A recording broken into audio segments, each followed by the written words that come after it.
Today, we're formally announcing, the United States, that we are part of what we are calling the High Ambition Coalition.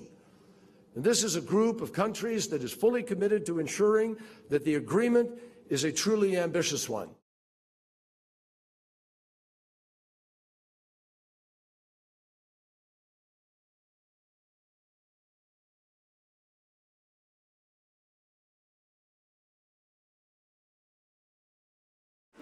It's up to us to decide when we want our emissions to stop growing, when they'll sort of begin declining. The developed nations have pledged $100 billion per year, and obviously the US has a reasonably large economy, so it's up to you how much responsibility we feel like we should take for that. So the US committed to a 28% reduction in emissions from 2005 levels by 2025.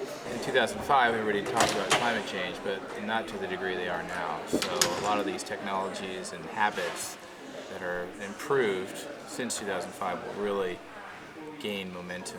Is there sort of a ballpark year that you think that we should stop having emissions growth? 2020? Is that too ambitious? How much of an impact do you think that would have on daily life? It says here emissions per person in 2013, and the US is leading that. Yeah. So maybe that is a bit drastic because obviously people per person are emitting a lot in the US.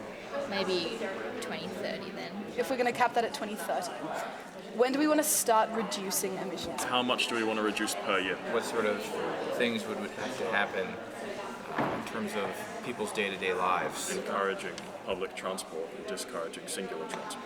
Yeah, encouraging putting solar panels in houses, encouraging planting more trees, trying to really use up space. It's also telling the automakers that, sorry, I know that your average gallon of gas takes you 25 miles, or 40 kilometers. That's going to have to go up to 50 kilometers or 60 kilometers. When you combine that with more intelligent use of cars. So if we're able to frame this in a way that sells it as not like affecting your day-to-day life, but improving it by like making it more efficient. Okay. Do you have to prep your speech? Well, you just think about it. Talk about every one of these things for about 20 seconds.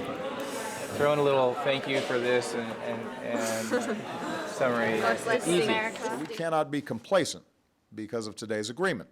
The problem's not solved because of this accord. But make no mistake, the Paris Agreement establishes the enduring framework the world needs to solve the climate crisis. It creates the mechanism, the architecture, for us to continually tackle this problem in an effective way.